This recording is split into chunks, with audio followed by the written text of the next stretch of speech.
Good afternoon, everybody. My name is Rolando Vera. Many of you already know me. I'm a mechanical engineering senior. I'm honored to be speaking in front of you today to announce my candidacy for president of SHPE-UH.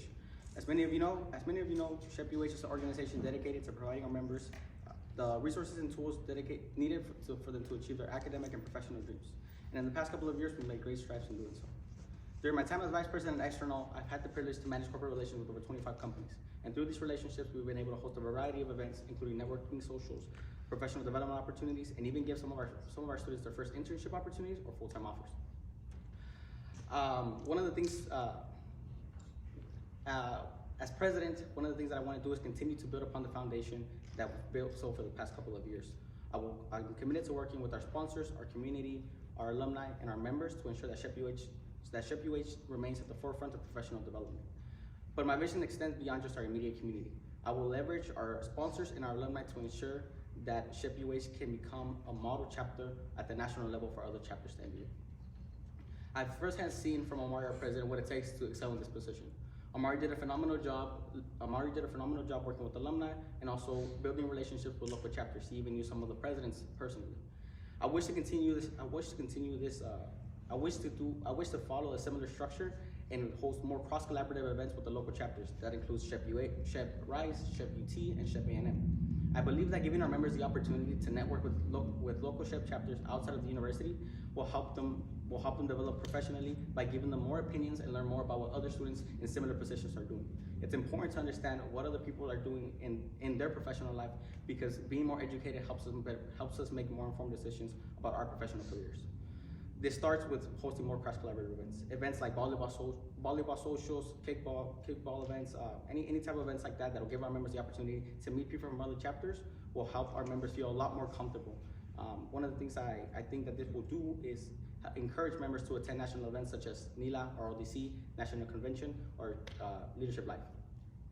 I hope that these events will make the members more comfortable with each other, and by the time that these national events come around, they're excited to go and they say, oh yes, I know this person, I'm ready to attend, I want to go, how do I get sponsored, right? I think in turn that will bring the sense of familia closer, not just with the immediate chapter, but also with the regional chapter. One of my second initiative is also to strengthen and focus on signature events. This year we had some very imaginative minds, and thanks to them we had brand new events such as Family Feud, the Spelling Bee, Networking Social, and even Friendship Bracelet Socials. I think these events bring the familia a lot closer together, and they really bring that sense of familia together, right? I think what that specifically does is makes us more comfortable with each other. For those of you who know me, I emphasize the role of comfort and growth a lot. The reason I say that is because I think it's very important to be comfortable when you want to ask some of those dumb or embarrassing questions, right? A lot of the times at work and our internships, we don't really want to go ahead and ask them simply because we think that they're going to look at us weird. I think these signature events, right? Family Feuds, Spelling Bee, these creative events that are kind of like outside, right? Thinking outside the box, help our members get more comfortable with each other.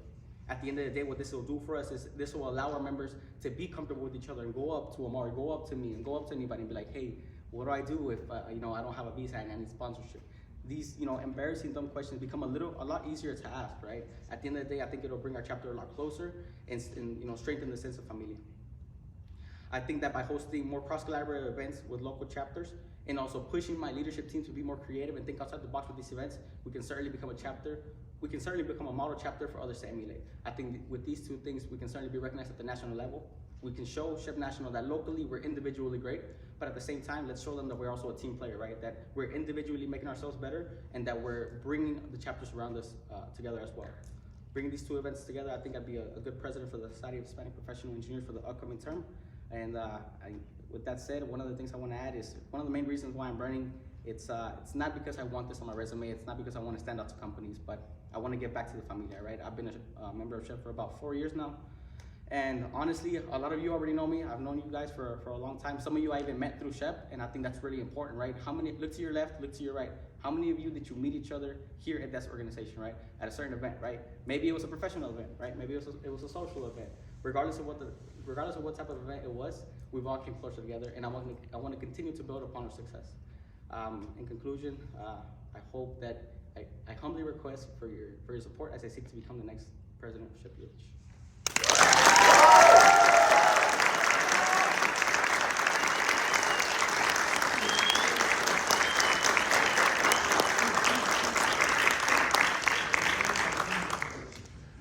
All right, Rolando. Rolando, so you didn't hear this, but for the questions, I kind of decided right now that there's going to be no time limit, so everyone's going to get to ask questions. Yeah, I was upstairs and I was like, Yeah, yeah. Sorry about that. But yes, so as you know, president is a very time-consuming position, and sometimes you are the safety net. You are like that person who has to fill in all the gaps if something isn't getting done. So how do you? You said in your document, but you are getting your master's next year, right? So how would you leverage your team and just all the resources around you to kind of like help you fill in the gaps whenever you cannot fill in those gaps? of course. I want to start by saying that I think one of the things that helps you out the most is that I've worked with a lot of the people that are currently sitting here running for a position. So I personally know what some of their strengths are, what some of their weaknesses are, and I know in which areas they can thrive, right? So I think that'll help me delegate tasks very specifically. I know that when it comes to certain things that are more social or more professional, I know who to count on. I think that'll be one thing that I can certainly rely on my team for. Whenever I have to make strong decisions or I need to delegate something, I'll break down what needs to be done and look at my leadership team and see who I can count on to do that specific role. That'll also help me kind of not put all of my tasks on one specific person, right? Delegating will help me manage my time better. But at the same time, I can always put some tasks on them that may be a little difficult or challenging because I'll also be there to support them throughout the entire process. Yeah, thank you.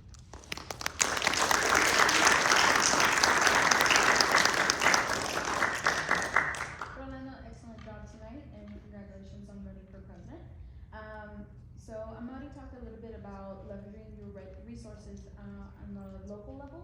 I want to talk a little bit more about leveraging your resources outside of your general membership and your executive board. So more so SHPE staff, nationals team, regional team, and alumni.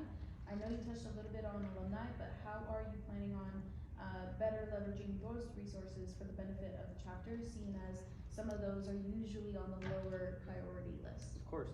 I think as Vice President External, one of the things that I learned is that in order to have external sources help us, it's very important for them to be local, right? So whenever we go to these national events, right? So for example, NELA, RODC National Convention, one of the things that I've always actually did as VPE was see where those resources were at, right? If they were located here in Texas, I knew that they were more open to working with us. I think that's always been a problem.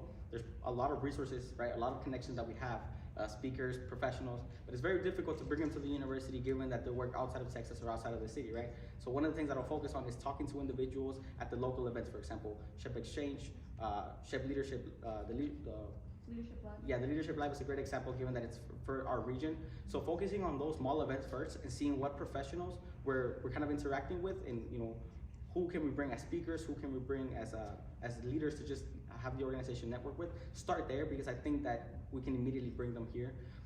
If we're thinking more nationally, one of the things that I definitely think that we could do is talk to the leaders at the national level and see what events we can hold whenever we're at events like national. Right? Whenever we're at events like national, maybe some things we can do is we can have specific SHPE-UH socials, maybe like at a restaurant or dinners where we can personally invite them, and that way we can network with people that are outside our immediate community. That'll help us kind of make those connections. And again, we can't have those events here in Texas, in Houston, where we're at now, but we can certainly bring the event to wherever we are at and bring the professional to that event.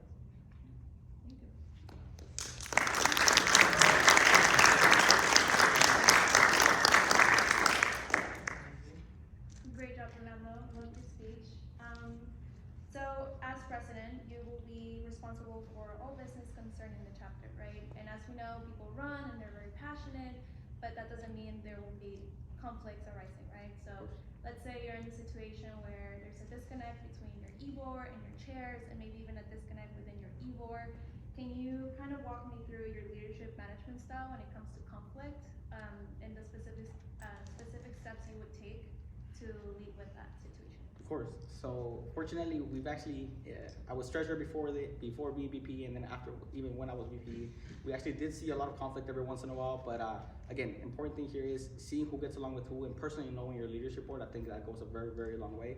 So for example, if there's any type of conflict, right, where there's a disconnection, you said, between chairs and e-board, maybe we can try a rearrangement, right? So matching kind of personalities, right? We have to understand what their personalities are like, and also what their work styles are like, right? For example, anybody here who's ever had an internship or who's applied to an internship, you get those exams and those quizzes where they try to see what type of personality you have, what your work style is, and taking a similar approach with the leadership. If there is a conflict, then we can take those steps to kind of rearrange the leadership team to be a little more effective, and potentially, hopefully, that gets rid of the problem overall. Thank you.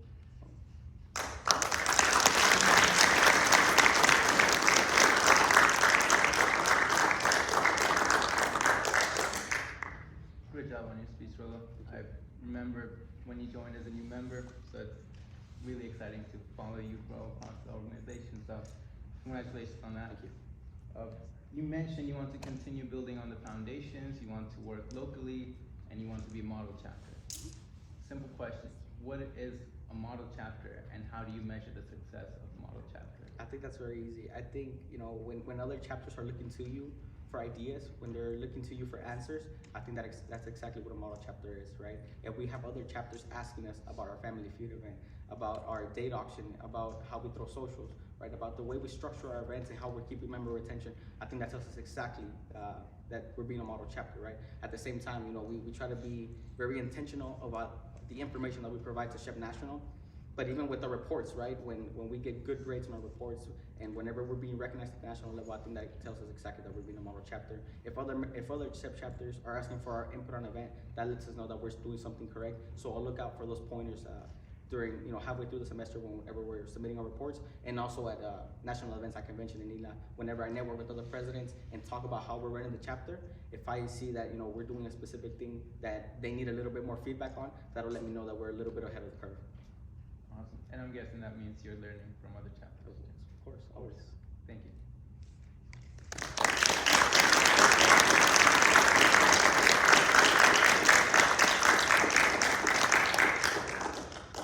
Questions?